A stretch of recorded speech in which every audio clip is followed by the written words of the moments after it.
Hi, and welcome to another episode of the Latina Leadership Series. On today's episode, I did. How did you like the first episode? Claudia was amazing, wasn't she?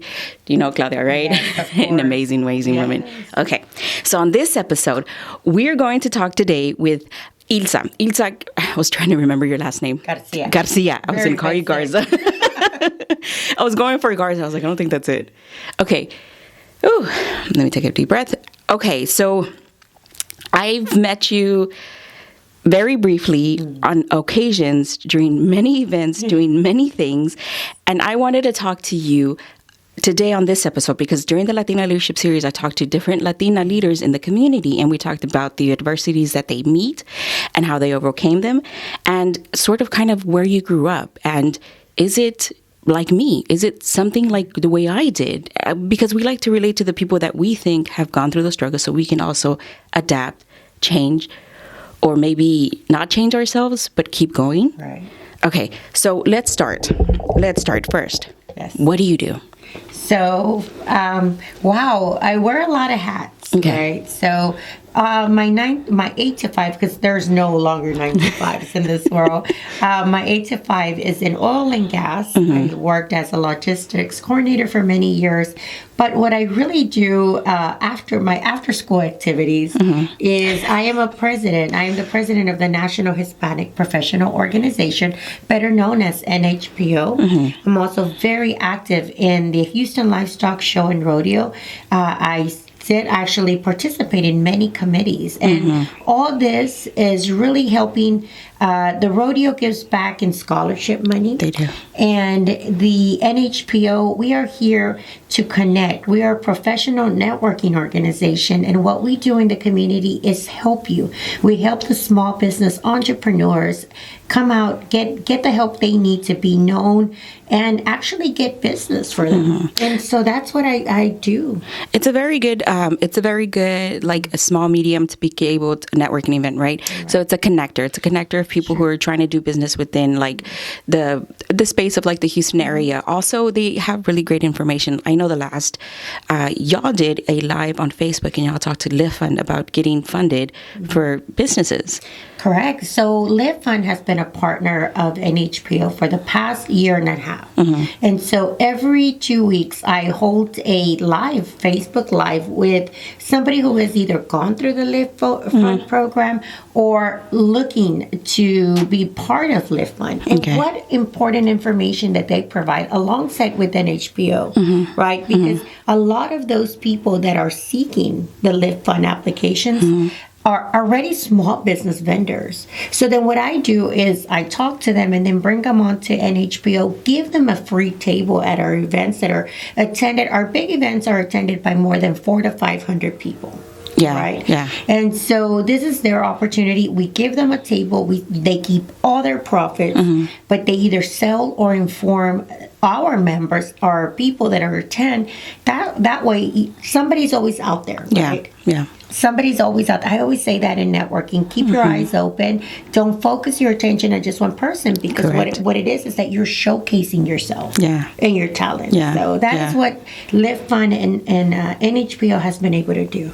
I definitely wanted to talk about NHPO, and just because I see the network and I see the potential in it. I mean, we have a lot of people who show up, or we, like I'm including myself apparently. Yes, you guys have a lot of people who show up and from different areas. I think the last time I was there, I was talking to somebody who did like a software, like not a developer, like I don't know. It was a plethora of people. It was a plethora of people doing amazing things in the community, and all they want to do is network, get together, and see how they can help. I love that about NHPO. A lot of the people want to be able to know how they can help the next person. So if you're here in Houston and you're looking for an opportunity to network, NHPO is the place to go. Okay. So what I want to talk to you about now is, ¿dónde creciste? Where did you grow up? Well, not very far away. I live in the southeast of Houston, which is right here we could throw a rock. Yeah, we're there. In the Lawndale Broadway area. And so I grew up there. I am a product of the neighborhood. Yeah. I I went to school at J.R. Harris Elementary, went to middle school at Dede, which is now considered one of the worst, unfortunately, right? A very tough school. And then I graduated high school from Milby High School. From Milby, right down the street from Dede. The street. And so from there, I went on to the University of Houston, where I finished up, my schools there, my degrees there. But I am from the southeast of Houston, and it's really, it's quite funny because, you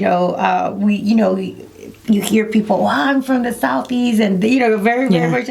I am very proud of where I grew up. I'm so proud of it that I stayed in that area. Yeah, Denver Harbor. That's where I grew up, born and raised, and that's where I still I 2 blocks away from my mom. Do you hear something funny though? So, we network, right? Or we're always constantly invited to these places. So there's a good friend of mine and I, where we all team up with NHPO and we network together. So we were on a very good side of town, very good side of town, and so it was a mansion. To be honest with you, it was the nice part of town. Yeah, it was a mansion, and it was like, this is a mansion. But when you do this so much, I mean, we're so blessed. I even say that to the entire board. We are so blessed to get invited to so many things that we would never have never thought, right? So we went to a tea party. It was a networking tea at a mansion, right? And so we're there, and valet and stuff like that. And it was nighttime. It finished at nighttime, and I was like, they need to bring the car because something's going to happen to us. Like they're like, what? We're in the like rich side of town. I was like, I'm gonna be honest, guys. I feel more safe. Because at least in my neighborhood, you know what to do in your neighborhood, right? You're like, if you hear a gunshot, it's okay. They're probably just firing it off, right? Like they're not killing somebody. Where here, it's like it could be a sneak attack. Everybody was like, oh, okay. It's not happening. It is true. You do feel comfortable where you were born and raised. Like in my neighborhood, because my husband's not from the neighborhood, and I tell him here, he's like, a lot of there's a lot of not violence, but there seems to be a lot of problems, sometimes in the neighborhood, like anywhere else. But I was telling him, Juan, here's the thing about the neighborhoods is that I don't think you understand. You don't mess with anybody. Nobody messes with you. You leave them alone and they leave you alone. There's no there's nothing outside of that. And we get that. Nobody really gets in. So we get it. We get our own neighborhood. Exactly. We understand what it is. We understand what it looks like to live there. So you were born and raised in the Southeast. How did you figure out what you wanted to do when you grew up? Or are you doing what you planned on doing? Absolutely yes and no. Okay. So let me tell you, when growing up, you know how you always want to do this or do that. I have always loved this, media. Okay. Media has been my thing. So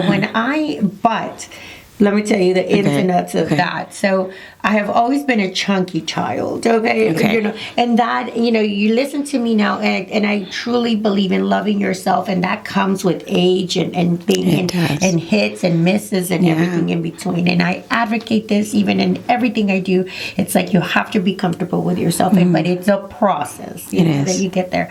And so I wanted to be a TV reporter.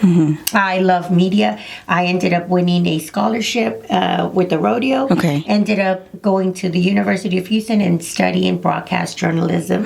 And broadcast journalism it's for you to be a reporter, right? I make it to Telemundo. I make it to as an intern, and I write the 10 o'clock news, and I work the room, right? I work the newsroom. I've always been a networker in life, right? But it broke my heart, unfortunately, because I worked so hard and I really wanted to be in front of a camera, right? I can do this, I can write it, I can do this. It so happened that they brought in these women from out of town. Very beautiful. They were models, right? And they gave them the job. But not because they had talent. Not because they went to school for it, but it was because of their looks. Then the news director at that time brought me in, and because you have to go through, do you stay? Do you leave? What do you want to do? They loved that I wrote the news, but I was like, but my intent is to be in front of the camera. And we're talking about the 90s at this point. And he was like, well, you just don't have the look. And this is very important because there could be one sentence or one word that can really deter you from your dreams, right? Because you're young. At that time, you're in your 20s, right? And I admire people now in their 20s. They seem to be so resilient and so, it's a whole different world. It is. Back then we grew up, my parents were not educated, right? And so I love them to death. I mean, they did what they did to have us live a great life, right? Yeah. But there was no backup. Right, there was like I couldn't go tell mom this is what happened, and mom come in, because their thing is like you just need to go to work, and live a good life, have money, whatever it is that you need to do to Sobrevivir. survive. Para sobrevivir, right? And so that sentence is the beginning of what just broke my heart. That you don't have it. You don't have the luck. Yeah, and so then that became a whole. Because all it probably was is like, you just don't have that look for us, right? But then your mind, you're a 20-year-old. Well, for him, not anybody. But it was for that specific person, right? Yeah. But I took that and left, right? And then I thought, oh no. So you decided after he said that, not short after that, you were like, okay, well, then I don't have it for this. Right. And so, but I did complete my degree in broadcasting. Okay. But I went on to finance. Right, because you go into something else that you were good at, which was I was good with numbers, and so but then that hid me behind a desk for many years. It hid me behind, but my passion was I always have an outgoing personality. I joined the Leadership Institute for NHPO through one of the founders. He said, I knew him through the university. He said, why don't you just come out here and just come in and listen. I was like, oh, sure. I mean, whatever. So I took the leadership, and I will tell you this. Those classes really brought out in me what I wanted to do. Okay. I've always been an advocate of the community. And one of the things that I thought about when I did all that, I wanted to advocate for people. I didn't want you to ever feel like I did. Follow your dreams, right? Because it was just so hard. So you're teaching people to push back? Yeah. And so to me, it was like that years later when I was talking to Girl Scouts, right? The little girls. And they're like, well, ma'am, and this and that. And it's just like, don't ever let one person or anyone deter you from your dreams, right? Like don't steer you away from what you have talent. Yeah. Right? And one of the things I always say, love yourself, right? Because in your 20s you really don't, right? Some people do, some people don't. Yeah. But it could be that one word, like your red looks so ugly on you. Yeah. Where you never wear red again, right? It's like that. It's just like that. And so I will end it with this. I saw the director years later. Okay. It was a lifetime opportunity. Well, the life comes full circle. How it came full circle. With this, I started doing media for organizations and for the rodeo. And you didn't get paid, but it was my passion. Yeah. I started doing interviews and people would say, oh, you really like this. I was like, yeah, I really love this. Yeah. I love it. It comes natural to me. I'm not afraid of cameras, right? Yeah. So a few years ago on Go Tejano Day, in front of 75,000 people at the Houston Livestock Show. My heart dropped just listening to that. I'm not a public speaker. Yeah, well, Jumbotron, you're on the Jumbotron. I'm there. I had to announce the winners of the mariachi competition to 75,000 people. Everybody's watching you. You're on the thing. It was nerve-wracking. I wanted to throw up. Yeah. But I was like, sink or swim. You're here now. Yeah. Right. I did it. I mean, I was on. It was a whole bunch of stuff and movement and people talking in my ear. And I was like, did I get the wrong thing? And the person named Bob, who was right next to me, he was a lifetime speaker for the rodeo. Okay. In other words, he had been there he was an announcer for years. And he played a trick on me because he knew I was nervous. So whenever I announced the mariachi things and everything, he's like, you said the wrong name. I was like, no, I said the wrong name. I was like, what? He was like, I'm just joking. And then the camera was like, camera's on you. I was like, oh, well, thank you so much. I was like, how dare you? And so as I was leaving the booth, right? I mean, you're in a high. Like, you just, nobody will ever understand this, right? Because only you were there at that moment and all your dreams came true, right? Those dreams, those broadcast dreams came true. I'm leaving out and he's like, Ilsa. And I turn around and it's him, the director. Yeah. And he's like, ¿Cómo estás? And I was like, oh my God, how are you? Like, we give each other hugs. And he's like, oh my God, what an amazing job. How did you get that? And I was like, because you're in 75,000 people, right? Yeah, yeah. And I was like, oh, I do media. Oh, so you went on to do those things. He goes, oh, I'm glad I knew you would do good because you were always a natural. Yeah, I said, yeah, thank you so much. You can say it on here. I wouldn't said it, bitch. I know, I did. I mean, in my mind, I was like, all these things start racing in your mind. Like that moment that it happened. Yeah. And let me tell you how bad it was. I even knew what I was wearing that day. You know how that one thing I was wearing? I was wearing this green dress. I was very chunky at that time, which I still am, right? But I was chunky, right? But it was a green dress that made me look pregnant. Okay. But then you're in your 20s. I had a double job. I went to school and I worked at a bank. I was a teller in the afternoon. So I had to go like that, right? Because medias, everything, right? And so I remember even the way that I looked, that when he saw me, he probably was like, you're not our look, right? And then here we fast forward many years later, and he was like, you look amazing. You know, what did you do to yourself? I was like, what? You know, you're like, you know. And so, you know what? But I was like, no, we're not going to do that. I said, thank you so much. And it was great to see you. And then he said, but wait, how did you get it? And I just turned around and I turned around and I told him, I said, I worked really hard. Yeah. Like I worked really hard for it. And he's like, okay, well, congratulations. That was it. And I walked away. And you never want nobody to affect you. But that day I said, you know what? Full circle. Yeah. Full circle. Yeah. Era un señor. He was older, chunky, bald. He was not that person, that intimidating person that had some sort of control 10, 15 years ago. Yeah. You know what I mean? Yeah.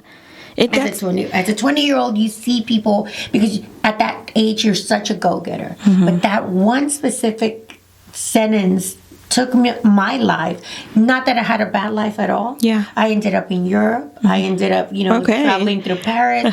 I ended up going to school again. I ended up living an amazing life. Yeah. I recently said that to my niece because she was like, Tia, I was like, have you ever seen Tia not happy? You know, it's like, I want to have your life. And I always say, no, have your life, you know, but it was really interesting. So my passion had always been media. Yeah. Yeah. But I still do finance because in order for me to finance, I was in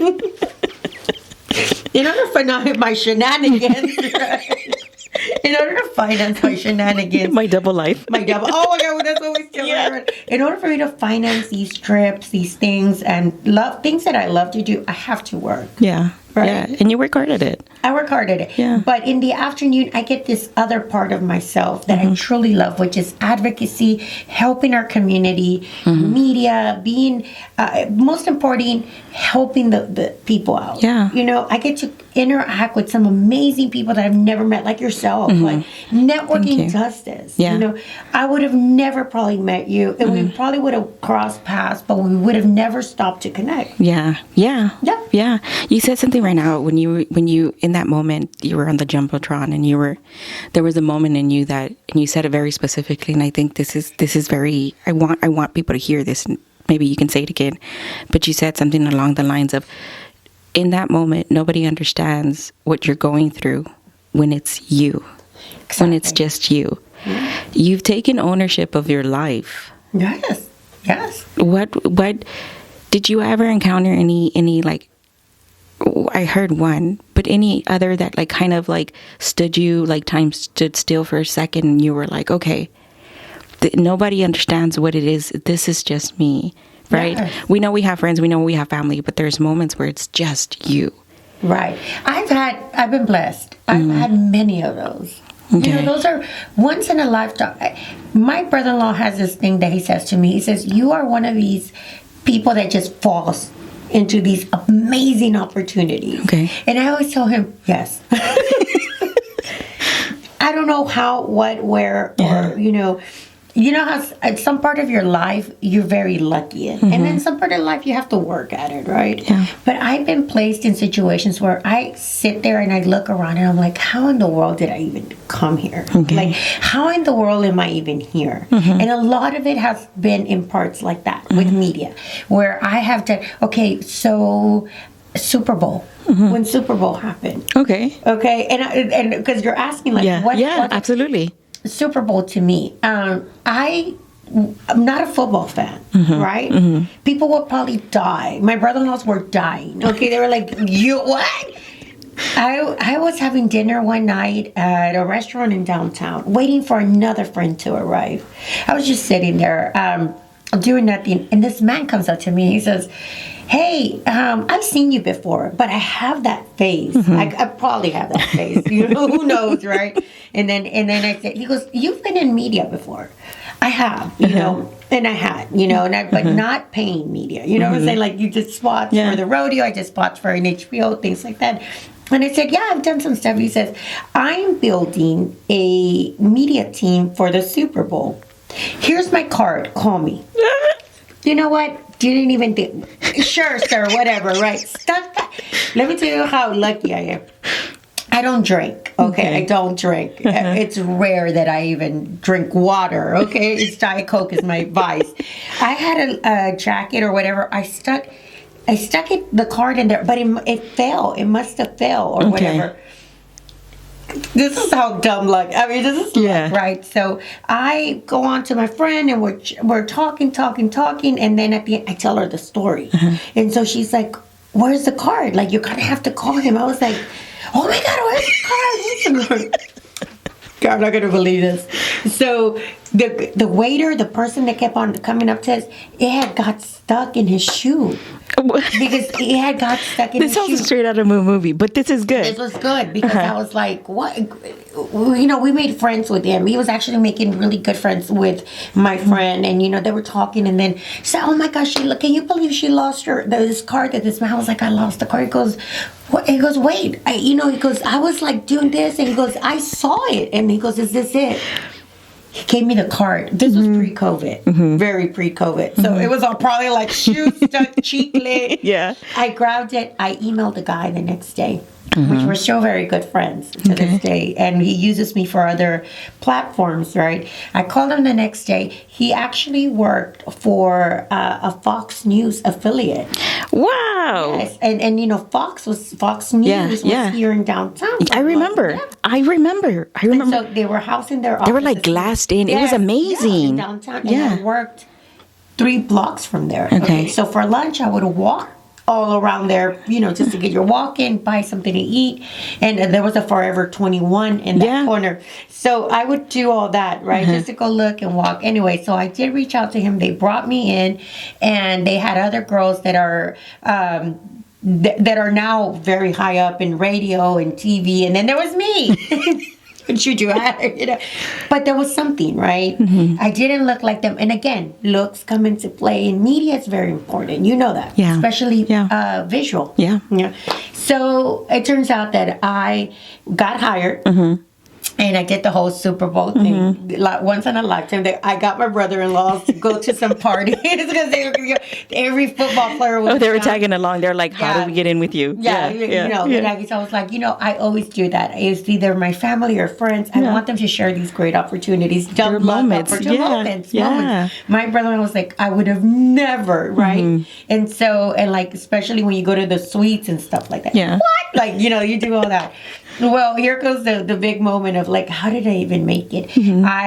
There was a pre-party. Tom Brady was playing, right? Yeah. The Super Bowl here. And so I'm not a football fan. And so I had to learn how to say certain words. Okay, right? okay. Like I wouldn't know what a down is, you know. Okay. Things like that. Their terminology, Terminology. They kept on saying, Tom Brady. And for some reason, I kept on saying Tim. What? It was a nervous trigger. It was like, Tom Brady, you better say Tom Brady. But you know, when they record you, you're in a second delay, right? So you can, you know, move it, right? And they'll edit. Long story short, Tom Brady passes by, right? And they're like, go, you have, you know, I was like, they did stop him. He was going to say just like, watch Fox News Houston Super Bowl. That was all. And I was like, yeah, watch it. It's like, Tom, like Tom say, Tim, it's like, Tom, and they're screaming at you, right? And they're like, you're Tom. Like, you could see still to this day the recording where it was like, my face just goes, Tom. And so he's like, Tom Brady, yeah, the Super Bowl Houston, whatever. And then they shut down and he goes, really? Tom Brady told me, really? Like, really? And I was like, I am so sorry. And he laughed and walked away. Like, it was nothing to, like, it was okay to him. But Tom Brady told me, really? And I was like, you had one job.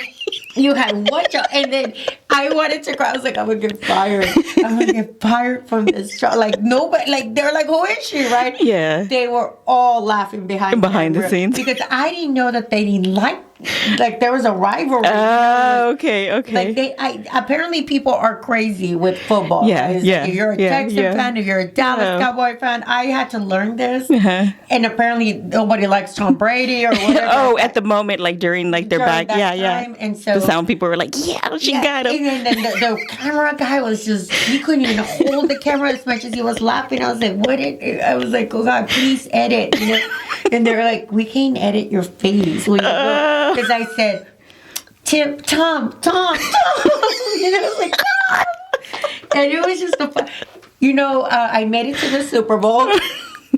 I saw Lady Gaga repel from the ceiling. At that moment, I was like, what in the world did you do to make it here? Like, what did you do to make it here, right? Like, what was it? Divine interference from the universe. But, I always tell that to be yourself. Yeah. Right? Yeah. If you have a spunky personality, you know how to turn it down. Obviously, I'm never this, in a professional life, of course, right? Yeah. But it never fails that if you love something and you're passionate about it, it'll come out by itself. Right? Yeah. I love the cameras. I love the microphone. And it's not something like a narcissistic thing, right? No. But you use these platforms a lot of the times to bring awareness to your cause, right? As well as social media, pictures. A lot of people are like, why do y'all, I hate when and I won't say hate, it's such a big word. I dislike when somebody says, and not necessarily to me, but I hear it, why do y'all post so many pictures? You know why? Because if you did not take a picture at a certain place or a certain artwork, right, you would have never seen that. And you would have never gone and experienced it. Yeah. You consider to people to rethink posting that picture, posting that video, sharing part of things, sharing the story. And one of the things that we were talking about was like Kismet Boutique that's right here down the street. When we buy something, we tag them in hopes that we can get you to go or to be, I don't know if it's inspired but to move you a little bit, to be like, hey, that's a pretty cool thing that's happening downtown. Exactly. Let me go check it out. Let me go see what my city is doing. Let me see what the Kismet Boutique has now, right? Because she's rotating items. You know what I mean? Right. And these are eye openers for people that do not get around the area. For example, I've had people who say, I'll be eating somewhere. Where is that at? Yeah. Or what are you eating? Yeah. Right. Not that I necessarily take pictures of myself a lot eating or stuff like that, but if it is we get invited all the time as an NHPO or as myself personally. And these are small business vendors. Yeah. They're entrepreneurs that just open up, let's say, a barbecue place. Yeah. I get that quite a lot. Hey, come out and try it out. Of course, help support them any way that you possibly can. And it turns out that 100% of the time that I do go, the best food I've ever eaten. Yeah. And the best service, right? How could you not have your friends, hey guys, enjoy that. You should all come out and see them. Yeah. And even just by giving them a simple hashtag, a like, or sharing their platform, sharing their items, how could you not? Because supporting local is very important. I always say this on the show that I have on Face Live. When you love, like, for example, let's just say a panaderia that's down the street, right? Like a smaller, not in a big range, but a small one. And that is probably the best concha you have ever eaten in your whole entire life. And this is your routine Monday through Friday, right? Yeah. When we don't support them locally, the next Monday, they may not be there. Yeah. They may not be there. They shut down. Yeah. Because it is that economy is that fickle where if you don't support them, right, you go to a bigger one that is probably more accessible, right? Yeah. But if you could have made 2 left turns and supported this smaller cause, right, they're here. So then you lost your routine Monday through Friday, right? You're no longer having the best concha in the world because it shut down, right? But if you would have shared that with a few hundred of your friends, not 100 are going to come by, but out of those 100, maybe 20 will stop by. Yeah. And give them and order a cake from them. Yeah. That is worth enough money to keep them going, rolling, you know. And that's what we do. That's what I love to do is when I see that, I always connect. Yeah. I will connect you and say, you know what? I love your product. I know somebody that asked me, because somebody will always ask you for something. Yeah. Like, do you know so-and-so? I get that quite a lot, right? I get text messages. Do you know a lawyer? Do you know this? Do you know that? And we do, because we have a wide range of memberships in our database. Yeah. And from there, I'll look to see, well, I remember it. We put it on there. We're like, okay, this is the attorney. This is the baker. This is the, because we at NHPO have people come in from all professions. Yeah. There was a moment when we had, the house, like it lost power and freaking out. And, because I'm by myself, I was like, what the heck? How do we do that? I called this guy who had went to our networking. It was like, this is Ilsa. I don't know if you remember. He's like, oh, yeah, vaguely too. To this day, we are very good friends. And I recommend him to all my other friends. They're like, I had this power surge. Don't worry. I'll send you somebody. Yeah. Yeah, because you want to help the small business community. You want to keep your community moving. Correct.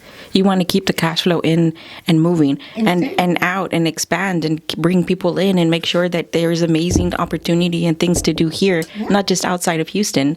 The idea is not just to leave and leave behind what we know and where we see these kids being raised. We're like, no, we should create opportunities for them that they can also excel and succeed, and maybe whatever wasn't given to us can be given to them. Right. And we do want them to leave, right? We want them to explore this world. Yeah. But ultimately, you want them to come back. Yes. You want them to come back to where they're from this, Denver Harbor, the east, the southeast. Magnolia, Second Ward, all these places. And improve when they come back, a lot of them come back from college, right? With this whole corporate mentality, which is great.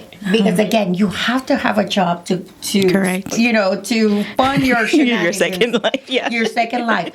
But when you bring back and you give back, put the money back into your community in many ways, and not only money, volunteering. Yeah, I think it's very important that we come back, that these kids come back, and you help out your community by volunteering. If you were a Girl Scout back in the, then you want this future generation to have that, right? To have the same opportunities that you have. I was a brownie for years. That was never known, unfortunately, I'm going to say it on the podcast, I was probably the only Hispanic little girl in there. But because I had good grades, they gave me this opportunity. I remember my mom driving me to Pasadena, and it's a joke, right? Because my first Girl Scout, it was not a joke, but my first Girl Scout troop leader, the brownie troop, she died.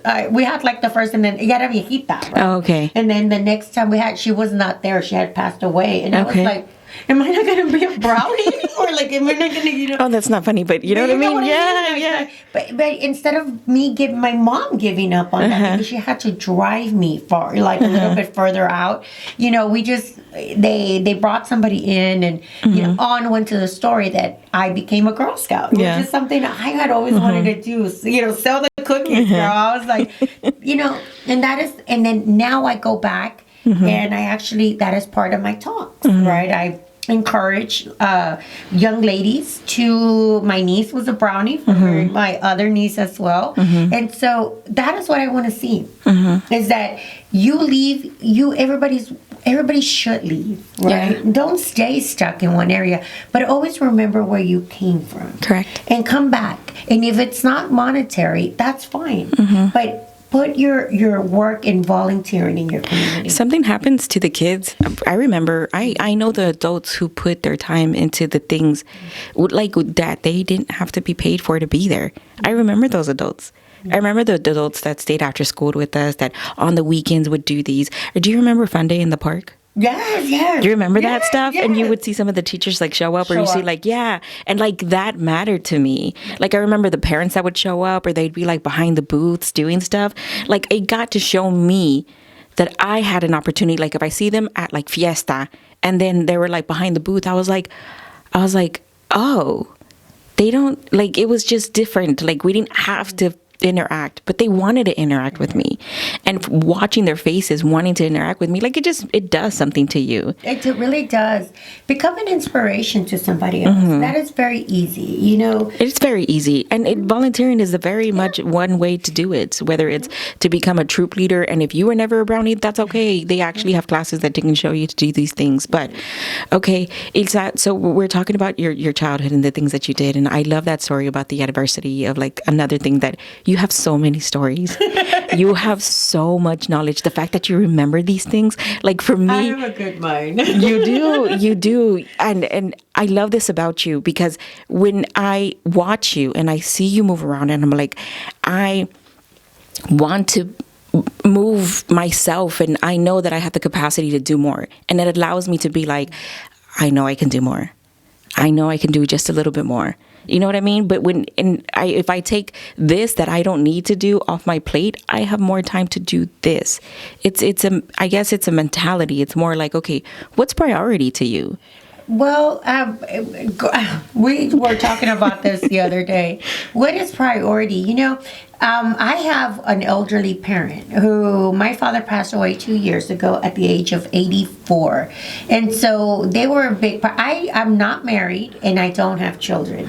And I learned another thing this last year. Don't ever say, I never got married and I never had children, because that's not, it's always, when I get married and things, I had to change. Actually, I had to change my vocabulary a lot of the time, because, we tend to bring ourselves, down instead of manifesting what we want. Yeah. A priority to me is my mom, and I try my best. I have two older sisters, but we all take turns with her. She lost her partner, which is my dad, of 57 years. And so that brought her completely down. But every day we encourage her, like, Mom, you got to hold on. There's weddings coming up, my nieces and nephews, things like that. And so we have to, so she is a priority. My family is a huge priority, even though sometimes they act like, oh, you're not, we're not, but they are. They are. I have to show them and that I am incredibly busy. Yeah. Yeah, I am. But I created this life for myself. And that could be a whole other podcast, right? Because I wasn't like this. I wasn't like this. I was not a person that would get up and do all this, right? Okay. But it was the first time that I went to go help distribute food that really got me going. I wanted to go back and do it. I wanted to help. The smiles on people's faces drove me to get up at 6 a.m. and pack up bags of food and give them away. And I have a sister just like that. So I would see her do that. My sister's very, very giving. And she will bring a whole truck from the food bank to her Baker Ripley. And she'll have people lined up. And though she is a center manager, whatever, you see her like giving milk away and boxes of, it's just, I saw that. And if she ever listens to this, she's going to be like, what? She will never know. And I need to tell her that she inspired me to do that, because I would go work, come home and go to bed. That was my life. That was my life for many years, right? Until that happened, and then my life changed, right? And so, next to my parents and my family, well, my mom and my family, my priority has always been NHPO. Believe it or not, I work very, very hard, and my job as well. But I have worked very hard to bring awareness of this great organization. Yeah. That many people have seen the lows and the highs of this organization, but what is the best thing? When you find people, like-minded people like you, that have that interest, right? Because it makes things, I have a board of 14 people who we do not get paid a cent. Yeah. A cent for this, right? But you saw when you went at our networking event, they are moving. They're happy. They're happy to host this. They're getting business for us. They believe in it. And how hard is it to get 14 people to believe in one cause? Yeah. Right? Yeah. It is hard. By volunteer only. By volunteer only. To be able to do Nobody that. would have been, girl, please. They were like, girl, I gotta go. You know, a lot of people would do that. Yeah. Where the board itself, like, hey guys, when during pandemic, there was not a weekend or a day that they did not mask up, and we went to a food drive. We were there giving away foods, turkeys, tortillas, chicken, anything that whatever they were doing, we were there. You know, and I thought to myself, they could be home with their kids, being safe, not getting COVID. This was pre the vaccinations, but they were here. You know, they were putting themselves in danger pretty much, right? But they wanted to serve a community. Yeah, and they needed them. And of course I would tell them, no, if you cannot, that's fine. Like, you know, I would always have that in mind. Like, no, my priority was them. I didn't want them to, you know, be sick, especially those that have kids and things like that. So, you know, I have a lot of priorities in my life, but there was something I said recently. It's like everything is a priority. Everybody is a priority to me. Call me. I will move things around to make time for that, for you. You know, I will make something work. Yes, I am busy. Today's a full schedule of things. And, you know, I'm going to go pick up mom right now. We're going to eat breakfast together. And she's my ride or die. She loves it. She doesn't know where we're going. You know, because she's always like, ¿Dónde vamos? Don't worry about it, Mom. Put on your seatbelt. Let's go. Mom. Y la peino. And I'm like, girl, come on, let's go. You know? And so she's so cute. I'm going to say it on this podcast. Okay. Because she's 82. She's like, she always says, empaco otro calzón. I was like, girl, we are not going to go do anything. We're not spending the night over nobody's house. She told me that the other day. She said, me empaco otro calzón. I was like, where are you going? You're coming back home. I said, you are not spending the night at nobody's house. Because I thought that was so funny. Because she was like cute. A pamper. Yeah. And so I just say, me empaco otro calzón. We're coming home in like 1 hour, you know. It's like, we're gonna be fine, Mom. You know? And so I thought that was so sweet, but I love it. I do have amazing life stories, you know, and I do because a few years ago I've learned that I learned to live. I came to terms. Maybe we're skipping out of the podcast here. Right? No, it's perfect. This is perfect. I became. I said this the other day. You know, my niece is getting married, who is 23. You know, she took a great track. She graduated college, and you know, she's been dating her fiance since they were in middle school, right? How cute! And so when that happened, you know, my sisters, I love them to death, but they're the older ones. They're like, oh, kind of like they had that sad face, like, are you okay? I was like, no. I will say, many years ago, not many, a few years ago, I was that. You know, I was that. I mean, I was very successful in the things that I did. You know, I was right. I mean, again, I belong to multiple organizations and I belong to multiple committees. I've been placed in situations where only people can dream of, right? Yeah. And I'm blessed. I will never stop saying how blessed I am. Right? Okay. It is a hard job, though. Yeah. Right. It is a hard job to stay in this life. You work hard at it, Ilsa. Yes. You do. But while you're there, you're like, yeah, I do. I would always have this comment to everybody. If I had a husband or a fiance, I probably would be at home and not here. And they would always say, well, would you really?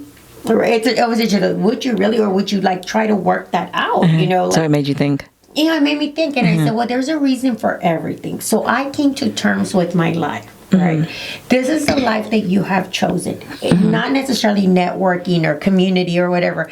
No, the life that you lead, right? Which is, and we're allowed to say bad words. Yes, you are. Of course you are.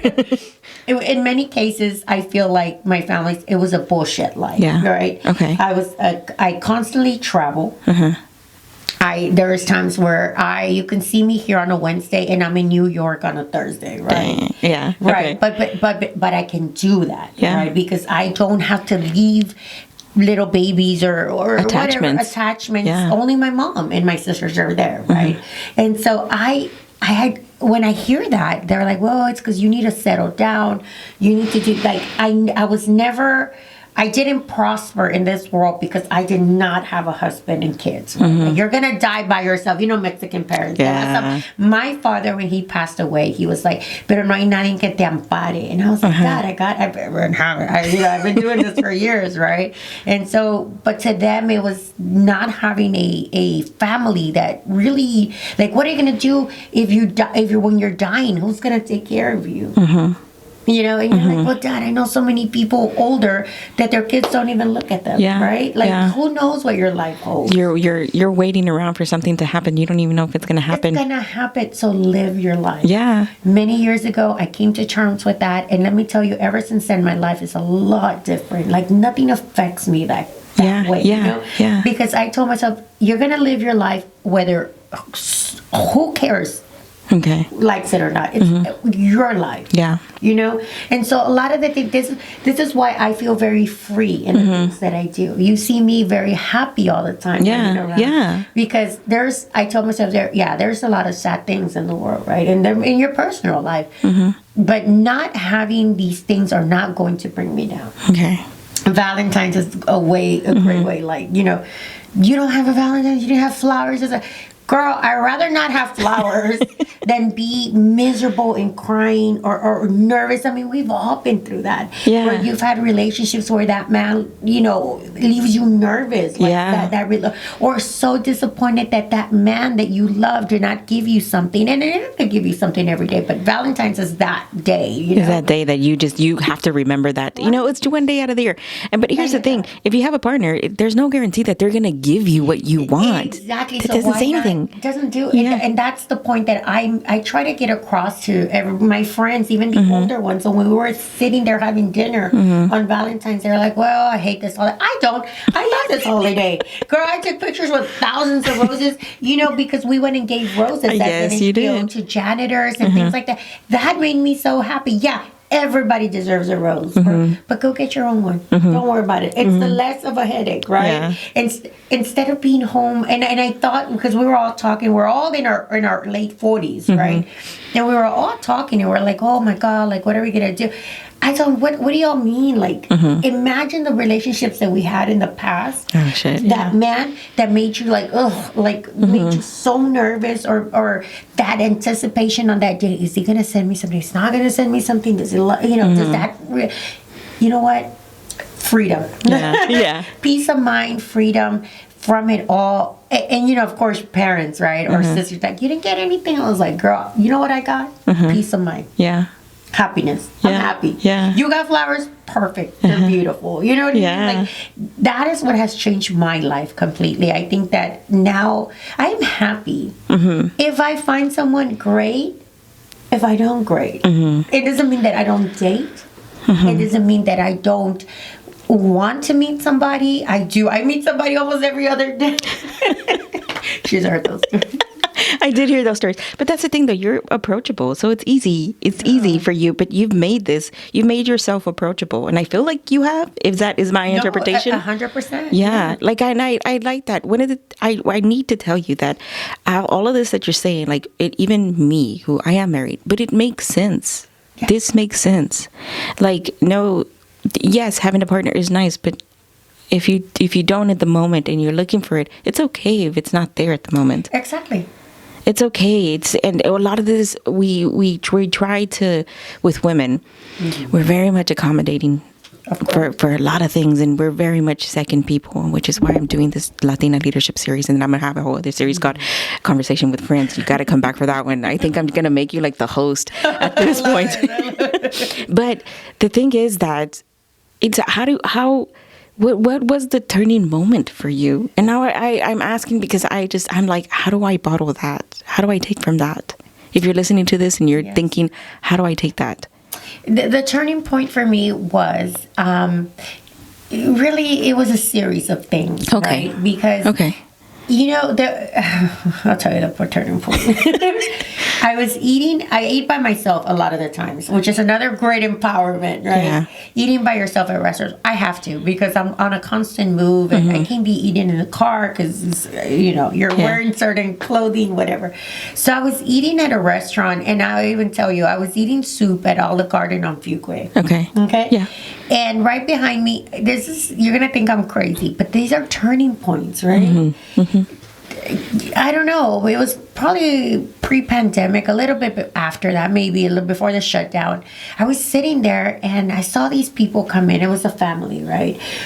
I love kids, right? But I was looking, and I probably could have had kids, but I just never had the opportunity, and then this is going to sound very, very not women empowerment, but to me, because I've had many women who are very much in the leaders in our community tell me, you should just had a baby, right? And then, you can do that. And I always said, my parents were married 57 years. There was never in my mind a time where I wanted to have a child and not have a husband. How weird is that? That's not empowerment, right? Because you can do whatever you want, but that was me. Yeah, that's what you wanted. Yeah, and so some people were like, you could have had a baby, you could adopt. Yeah, I advocate for adoption, right? I advocate for people having money, babies, and doing what makes you happy. But that was not going to make me happy. And again, that was a turning point. So as I was sitting there was this older couple and her kids, and you could tell there was something wrong with the lady. Estaba enojada, right? Estaba enojada because the guy was the kids were jumping, and she was the one taking care of them. And girl, why did I cry? I mean, the tears just were because I wanted that. I would be like, you're ungrateful. You're ungrateful. You have a husband with these kids. And you're over there mad over because the damn ass kid. You know what I mean? You're ungrateful. That's what you want to say. You are ungrateful. Do you know how hard it is? All right. How hard it is to find a good man and and birth a child. Well, obviously, I don't know. You're ungrateful. You have this great family. I don't know nothing about these people, right? But I'm assuming that they're having an amazing family. Yeah. And I was like, what the hell's wrong with you? And the man turned around and the lady, because I wasn't sobbing, but I was crying. The lady turns around and goes, is everything okay? Ma'am, no. Is everything okay, ma'am? And I was like, oh, no, in fact, and then, of course, you have to lie. Oh, yeah, I was just kind of remembering. You couldn't go into detail. You're ungrateful. You're so ungrateful. You don't know that you have a good-looking husband. He was good-looking. A good-looking husband. The kids look amazing. Yeah, they're terrible because they were jumping all over the... one of them had dropped the juice. And, it was insane, right? But I was like, you wanted that, right? Let's not all lie. It is rare to find a woman that says, I would never... When I hear people say, young girls, I would never want to have a baby. Let's revisit 5 years from now. You're going to want to have one, right? You're going to want to have one, right? And then there's those that are like me that did not have that opportunity, and probably did have the opportunity, but did not want that life, right?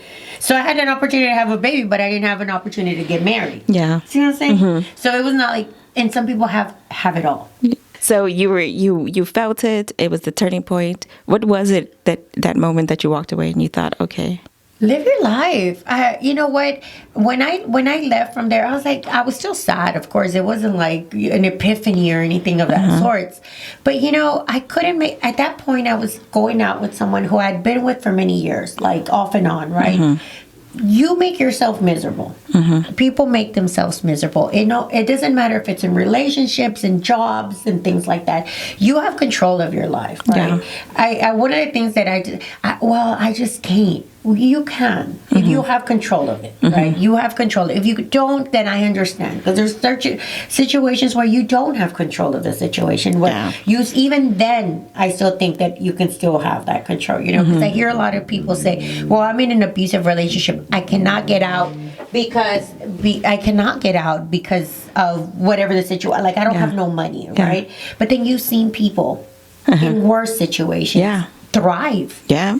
survive. Yeah. They have to make it out one way or another. And I think those things were, so my turning point was, that is specifically like cut out of your life people that do not bring joy, happiness. If you ever talk to somebody, even friends, and not necessarily a relationship, anyone, a friend that constantly calls you, and they don't call you to check up on your health, how's your kids, how's your nothing, but they do call you to say, man, I had the worst, like every day it's something terrible, right? And then you help them because they're your friends. Oh, well, I'm going to help you. This is how you do it. They still don't do it, right? Because the next day it comes.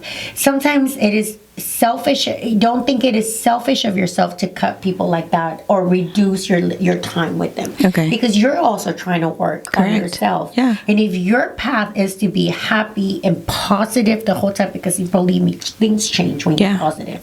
When you stop feeling sorry for yourself and whatever the situation, I don't have the best job. I don't have the best boyfriend. I don't probably have the best husband. You know, either you fix it. It's a sink or swim situation. Either you fix that to make yourself happy, but there is absolutely no way that you're going to live your life sad. No way. Like how exhausting is that? It is. It's exhausting. And that I was exhausted, not by the work I was doing, but the emotions that you have. Yeah. And those emotions are heavier than a workload. Yeah. Right? Because they're with you 24/7. A workload, you can leave it and say, I'll pick it up tomorrow. I'll start again tomorrow. I'll send that email tomorrow. But when it's an emotional item, you fall asleep with it. You can't even sleep. Yeah. Right? Yeah. Because you're just, those are the ones that keep you up. And if it's somebody else's, that's what I stopped doing. A relationship that brought me nothing but emotional, like, oh, I suck at this, and you're a constant cheerleader. How exhausting is that? Yeah. Right? Because you have to be positive not only for yourself but for another person. Yeah. How is that? Yeah. You know, stop it. It's okay to encourage another person and cheer them on, but you cannot be their personal cheerleader. If you I wanted to have that life, those kids crawling on top of it, table, maybe that was a little bit already off the table, right? But have a husband and partner, then why is it that I work so hard to network, to my job, to obtain these things and your, awards, things like that, or you're placed in these great positions, but why couldn't I focus that energy and put it towards finding a great person in my life? Yeah. Which I continue to do. But I don't bring myself down. As women, we tend to blame ourselves. Yeah. I wasn't good enough. I wasn't pretty enough. I wasn't tall enough. How about if they were not smart enough? They weren't handsome enough. Maybe they were the ones that lacked the emotional. You had it all. Maybe they didn't. Yeah. I mean, we need to start putting ourselves in that mindset where it wasn't me. I wasn't the one that, if... Obviously, they're attracted to you because they keep on coming back. Whatever it may be, now physical, emotionally, you had something, right? Yeah. But a lot of the times, men look for therapy, which I think they should get paid for. Not on a date. Not on dates, or not to their partners. Now, if you're married, I get it, but a lot of the times it has to also be a good time and a bad time, right? Yeah. We don't have to be every day, oh, today this, today. It was not the world is not that sour for you. Yeah. You know what I'm saying? Yeah. No, I get it. I understand to completely where it doesn't, I get what you're saying. Like, if you want it, you would, but you haven't completely exited that plan, but you're not going to be miserable over it. I'm not going to be miserable. And that changed my life. Those are the turning points in your life. Yeah. I told myself, come to terms with it. Come to terms with it, cabrona. That's exactly what the words that I used. I told myself one day, Craig, come to terms with it, cabrona. Why that? You wanted this life. You built this life. Yeah. Nobody built it. Nobody was the architect of your damn life. Yeah. You didn't want to marry so-and-so? That's your life, cabrona. Yeah. And then you look back and you're like, I'm so glad I did. I truly, I am... I go to church. I truly believe in God's path. I truly do. And when the point was that back then, if somebody, how people would say, "Ay, Dios te lo va a mandar." Yeah. I was complete bullshit. Bullshit, y'all. Like, no, eso no va a pasar. I do believe in that. Has He sent it to me? No, because it's going to come eventually. Yeah. But you have to hold on to something. Right? Yeah. You have to believe in something. That's the thing, though. Like, I think what sometimes we don't understand, we think that we need it. And the universe is like, you probably do, but not right now. Not right now. Or you might think you need it, but maybe not. Or maybe so, but not yet. And that's the thing, though. But then again, we move things around to be, I don't know, like, we talk about purpose, right? We talk about purpose a lot. And we talk about, like, the things that sometimes we think we're not living our purpose, but we are. We're in it. We're in the midst of it. And the ideology that okay, well, how can I resurface? How can I stop feeling bad? And feeling bad is only going to get you so far. And yes, this is fucked up. And yes, this happened. And yes, all of this stuff. And yes, take your time to go to therapy, cry about it. Maybe it might take you a few years. It might take you a little bit, but get back up. You need to breathe again. Get up above the water. Let's do it again. And if you sink back down, you'll be sunk like in again, like into the water. You come back up for breath. But it's so hard to get to that place, and that mental place, because sometimes you don't even know if you're breathing or not breathing or underwater. You're like, what the fuck? Like, who brought me here? How did I get here? What did I do? Like you said earlier, what did I do so terrible in my life? Not terrible. What did I do in my life for me to be in this moment, for this shit to happen? Right. Reinvent yourself. Hashtag reinvent yourself. Yeah. You know, there is always a time in your life where, in leadership, it's really important. I'm glad that you're doing this, because leadership has many meanings, right? And that's something that we think leadership is either lose or win or win at all costs, right? And that is something I always talk to the board about. It's not about that. Yeah. You know, I think that who you are as a person is the selling point to many things, right? Reinventing if you were down, like I was down. I mean, I was doing very well successfully in other parts of my life, right? Yeah. But in my personal life, it was so sad. You know, we talked about we do these great networking events, and they're hard because you have to be on a constant high, right? And you're networking, your business, it's business that you're doing. And, and then everybody would go home, and then you go home by yourself, and then you're thinking like, oh my God, but when you grasp your, I always say your happiness, like, don't think about that, right? But think about how happy you were in that moment. What is it that is passionate to you? It is so hard, though, for so many people, men and women. And I see it happen, and it saddens me sometimes that I see people that are like, they tell me, I feel so bad, like I'm so depressed. And you just want to hug them and say, you know what, it gets better. Especially the young folks. I don't know if you ever get like that, because we've been through that. Yeah. Like, we were in our 20s and whatever, your 30s. Yeah. Let me just stand here as a 46-year-old woman that things do get better. Good. Especially my chunky little girls that are, you have one at home, that, they're either bullied or they look at themselves different. That it doesn't handle that way. Because let me tell you, the number one component that you should teach, many things, but one of the things that I think is confidence. Yeah. That nobody will knock down who you are. You are a star. I don't care who you're a star for, but you are a star. You are smart. You are brilliant. I hate when people say, oh, what I'm about to say is so dumb. No, whatever you're going to say is probably going to... I have sat next to people who have told me, you probably heard this before. I don't even know why I'm talking. The stupidest idea that when they open up their mouth, you were like, what the hell? Like, what? Where were you? Yeah.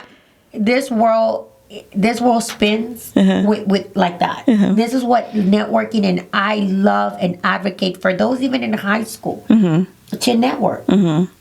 To network, and we are wanting as an NHPO to actually do like for the younger folks in schools, a networking event, but to gear them for education. But one of the things is self-love for themselves. Oh yes, because if you're going to come into the real world, somebody's going to hit you. I got hit at 20. By somebody who years later, I got in the word hit. I got hit by this person saying, you're not pretty enough for a camera. Yeah. What? You're like, but in your mind, you're like, no, but I am. My mom has told me I am pretty, all this lifetime. My mom told me, my mom told me que estoy bien bonita. Who are you to tell me que yo no soy bonita? Whoa, wait. But that's a hit, right? Yeah. Because then you start realizing that your mom was a liar. That your mom has to love you. Like, she sees you with rose-colored glasses. People in life will see you with rose-colored glasses. Yeah. I love that term, by the way, though, because even as friends, we're like, qué bonita te ves. And you're like, you just love me. That's why. Nada más me quieres por eso, 2 weeks ago, I had no makeup on. I look incredibly crazy because I was sick, right? And so, a friend comes over, drops off pizza, right? And I was like, oh, I'm sick. You look so beautiful. Your skin is so clear. Like, you wear, okay. At home, I wear like a Halloween top, Christmas pajamas.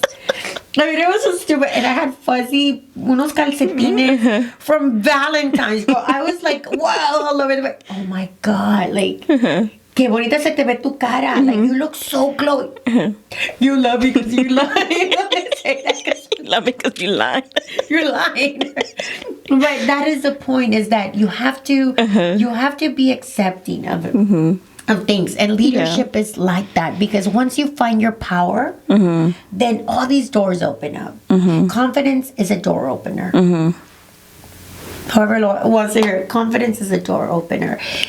You walk in as if you know what the heck you're doing. Doors open for you, and speak with confidence, even though you think that you may think what I'm going to say is stupid. Ever preface any conversation by saying that, because what you have to offer is valuable to somebody in that room. There's 60 people in that room. Probably 2 people in that room are going to be like, dang, I would have never thought about that. Like, that's a really great idea. You know, and the people are not listeners the half of the time. People are visual. Be confident in yourself. I always say, a great blazer, a great fitted blazer, and a great smile opens doors for you all over the place. You probably could be, the scared person, the person. People always tell me, well, I'm such an introvert. You're not an introvert. Because you wouldn't have even made it to the steps of this event if you were an introvert. You know what I mean? You're out here. You're trying. You're going to try. And then when you walk in there and just smile, there's always... That's how I started networking, by the way. I would go by myself. And I would stand there. And you do that. I do that. I do that a lot. I do that a lot because there's no other way for me to do it. I figured that out, that I walk into NHPO. I know nobody.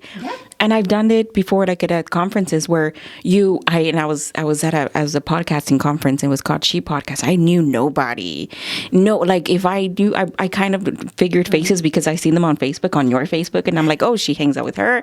I know her. She's Claudia and Blanca, and I met her before, and we become friends, during the pandemic actually, and so I know them. You know what I mean? So I went to the podcasting, and I was like, it was like it was the night event where they everybody shows up and network, and I was like, people are from other states. I fucking know nobody on Facebook. I can't relate. I don't know if I'm looking for my Hispanic girls. I'm like, ¿dónde están? Like, where do I go? Where do I navigate? I put on the goddamn Tejana hat, like from Texas. I'm like, I'm here. Like, you know what I mean? Put on the high heels, and I was like, all right, Angelica, buy yourself a beer. And you stood there. I smiled. Hi. And you know what I mean? Somebody came around the corner. They're like, hey, how are you? I'm like, all right, here we go. But that took so much time to learn that. There would have been no way. I would have dragged my husband, being all man and everything, being like, you're going to stand with me. You don't need that. You don't need it. And for me, it was so difficult to be alone, to stand alone, even though I've had a partner for so many years. To just be, Angelica, you can't be attached to shit because you want to. You better navigate, figure it out, come back, come full circle, fuck it up again, and do it again, do it over and over and over. And I started to do that here in Houston. I was like, Angelica, you're going to these networking events alone. Right. You're going to talk to these women. Successful. Thank you. I'm like, I need to do this. I need to network with these women because I'm inspired by them. I need to know who they are. I need to hear their story. And I use my podcast sometimes as an excuse to bring you on and be like, let me talk to you and let me record it, by the way. And most of the time, all of the times, they're very interesting conversations. Sometimes I have to pull things out because I was like, you know what I mean? Tim Brady, right? Tim Brady.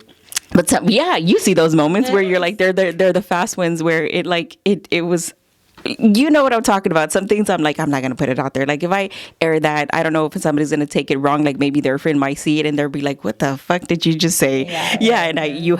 So I am very, for the fact that I don't like record live, I have to do it like this because I do want you to trust me that whatever you don't want on here, I am going to clip it. And I am, you know what I mean? Right. I always want that sense of honesty and reliance of like, oh, I trust her. Right. Business is business. Yeah. Your business is your livelihood. Yeah, it is. Yeah. It is. And people want to do business with people they like. And if they can't trust you, they don't like you. So I'm trying to build that. I'm trying to build that here. Ilsa, you're such an inspiration to like not only the young girls that you're trying to serve and do all of that, but the women around you. And you see that. You surround yourself with amazing women. I do. Through NHPO, your friends, your direct friends, the people that the things that you do like in the community, and we see you. But I want people here to understand and know that it goes beyond this, because when people outside of Texas see what we're doing, and I hope for my people who watch us outside of Texas, like this is it. This is the way we move. This is the way we network in Houston. And if you're in another state, another city, do that. Show up, do all the amazing. Right. Okay, so parting words. If you had something to say, if you had another Ilsa in front of you 10 years ago, what would you say to her? Don't be scared.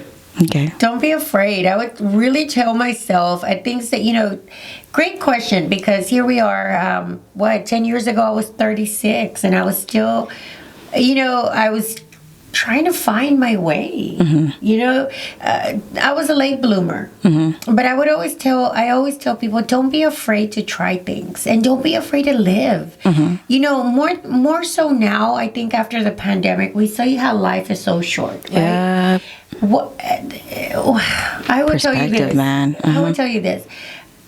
My biggest fear is waking up tomorrow and saying, I wish I could have, should have done something, right? Yeah. I know money is hard and I know that life is hard, but there's always a way. And you may not have the path of your friend, right? Or you may not have a path of the person on the right, person to your left, but you have the path of your life, right?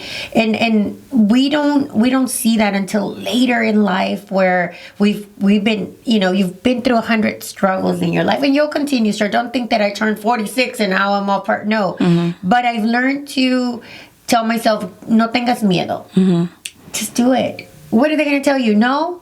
Okay, bye. It's like, I know it's harder to say that if you're listening and you're in your 20s and you're in your 30s and, you probably want that new job. Well, why don't you try out for it? Look for it. Oh, well, I don't have a degree. Why don't you go get one? Why don't you go get a certificate? Well, I don't have the perfect man because why do you need it? Why do you, why do you need that?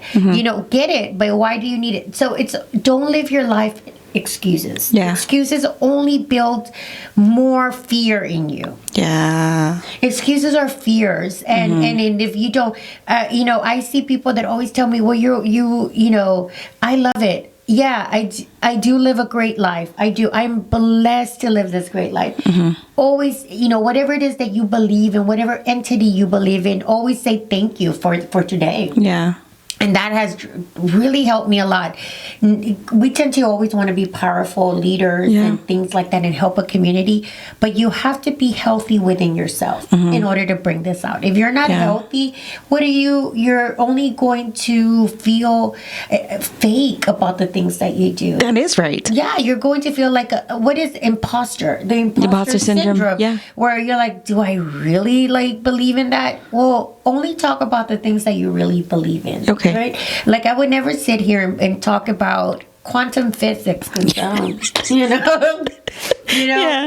things that I have experienced that I would probably do my best for you not to experience. I'm going to tell you about it. I'm going to tell you, be careful with, somebody, who is lying to you. Okay. In networking, in business, and because it's going to save you a heartache.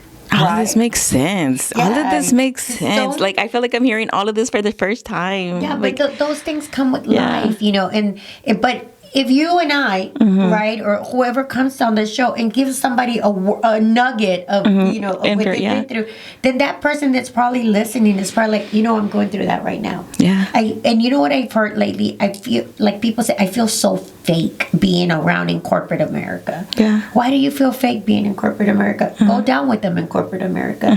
If they talk about something that you don't know about, don't go home and watch Netflix. Okay. Google what they're talking about. I mean, I've been sat in rooms when people are talking about diversity was very different for me. When somebody said I am in a program now called Leadership Houston, which is one of the elite networking, an elite program for those up and coming leaders. That's how they label it, right? It's a process. I was chosen. I'm now in it. Okay. I take these classes, right? I am sitting around doctors, these are doctors, like real doctors, all these professions. I mean, everybody said their profession, and you're like, what? What am I doing here, right? Yeah. But I've been able to sit in that room. They're all lovable. I love them to death, right? And they'll say a word. Or they're talking about something that they deal with, because everybody has a different job. And we talked about diversity, and I'll quickly wrap it up. But these girls were talking, these ladies were like, yes, and then the diversity of the undercuts of this and this. I was like, you know what? I wanted to go home and watch La Reina del Sur, because I'm rewatching it, because I'm ready for 3, right? Kate del Castillo, you're watching this. Podcast. So I'm gear number 3. I went home. I was like, I can't do Reina del Sur tonight. Okay. So I Googled all these things, and boy, did I uncover it. So the next time we saw each other, I was like, ladies, I know y'all were talking about this. I was like, did y'all know that? So they're like, oh, I didn't know you knew. I was like, so don't ever feel inferior to the person next to you. If you do feel like that, why? Go home and research. We have so many tools. That is right. So don't go home, watch Netflix. I know life is busy, but it's not to the point at 3 a.m. or whatever. When the kids are in bed, everybody's quiet. Research it. It's on your phone. Yeah. We have everything, resources to help us. Don't ever feel inferior or like you're not to par with everybody. Yeah. And you know what? Another thing, don't think that a degree will make you. Yeah. Don't. Yeah. I will say, and I kind of want to say, but I don't, because then if that person does see it. But I came across that this week with somebody who was very much, Latinas tend to tear each other down. Unfortunately, right? Yeah. Not everyone. Not everyone. We come across a few, those selected few. The selected few. I did came across a Latina who, we were talking about shoes. We were in a group of people. We're basically talking about shoes. It was nothing about school. And then it would just switch. And she told this girl, she said, where did y'all go to college? And then she goes, but I think you only went to a community college. And why would you say that to anybody? Why would you even say that? And not like going to community college is bad to begin with, first of all. Absolutely but to not. pull it down, to be like, I know your path. Fuck? Yeah. And so then she kind of went like, like that. And, and when everybody went kind of down the road, and I was like, and then when it came to me, I should have just said it. And I said, well, why is this even important? Oh, shit. Why is this important? And then she just kind of took back, well, I got my PhD. And then I was like, and congratulations to you. Good for you. You should advocate for other Latinas in education. To get a PhD, yeah, you should be like, well, not in the moment, because y'all are talking about shoes. We're talking about shoes. Yeah. And I say, well, you should be more encouraging. Yeah. What is the point in you listing off, it's great, but when you're asked. Yeah. Right? But not on the backs of another backhand or make another person. And then later on, I did speak to my friend. I said, don't you ever feel embarrassed? Girl, I was like, first of all, you don't need any of that. Look, you are a successful entrepreneur, mother, why? I mean, like, listen, that just killed me. So don't bring each other down. Let's uplift each other. That would, the whole story you said earlier about that director, it's like that. Yes, but it's like sometimes we tend to do that to each other as women. And that hurts more. Men don't do that. They don't do that to each They other. don't do that to each other. They're with their drinking buddies. They're drinking buddies. They're this, they're that. You know what I mean? Yeah. They get a deal. They're carrying that person. Yeah, with they them. sure are. But we don't do that, and we need to do that. And my parting words to that will be that, like, let's uplift each other. Okay. Let's uplift each other. You may not know, like, we didn't know each other, right? But why wouldn't I, speak to you, or like, why not open doors, right? To even a great. I feel like this is going to be a great friendship. Yeah, I do. I believe so already. I have your number. I'm gonna call you. So to me, it's always like, we're Latinas. We're in this together. Let's do something. Like, let's not tear each other down, but let's open these opportunities. Yeah. Right. And let's be thankful. Yeah. When these opportunities are great. Yeah. Because we do see that when we give opportunities to other, next thing you know, they take the opportunity and they cut you out. Like, they forget where they came from. Always be thankful. How we've made it all this time, or I made it all this time, is I always revert back to the person who helped me. Yeah. I always say, thank you, so-and-so, for this content. Yeah. Thank you, so-and-so, for this opportunity. Honestly, without you, I wouldn't have even made it here. So here we are. Those are amazing parting words. And Latinas out there, let's do better. Let's do better. Let's connect with each other. Let's uplift each other and get to a place. And if you see whether they're cut down by another Latina, another woman, another man, if you have the opportunity and you know them, to remind them, hey, no, you're a fucking badass. Like, that was a glitch in the Matrix. I don't know what the fuck that was. You're fucking amazing. Don't pay attention. That's shit talking to you. You know what I mean? Somebody is out subconscious perhaps was talking to you. It's not even your mind. It's Matrix. Delete. Let's go. But thank you so much for coming on here and talking to me. I think I've held on to you for way too long, because I can go on and on and on, have these conversations. Ilsa, I'd like to invite you to come back and have another conversation. Pero I hope you enjoy this. Ilsa, if you can just do me one more favor, if you can just wave at my camera. And with that, we'll see you next time. Bye. Bye-bye.